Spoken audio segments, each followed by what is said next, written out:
Students in San Francisco Unified are getting ready to head back to in-person learning next week. KPIX5's Andria Borba tells us about the changes that students can expect. Andria. Well, they can expect to wear masks on campus just like we have seen indoors throughout San Francisco as this pandemic has progressed into the Delta variant phase. But there are some other changes coming as well. Welcome to sophomore orientation at Galileo High School. Yeah, you heard that right. It feels real now.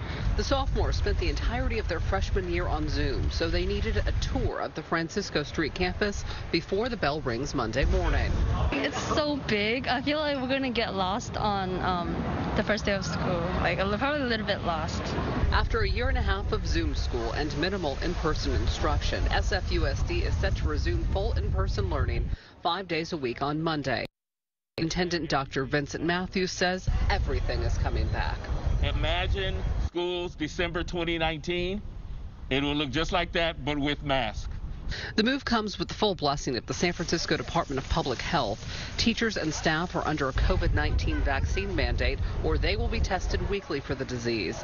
Dr. Matthews says the older buildings have been outfitted with air cleaners in classrooms and are safe for school in the pandemic.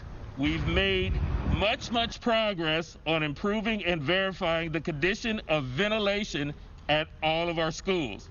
The school year has brought some changes other than masking at SFUSD, including bus routes and rates.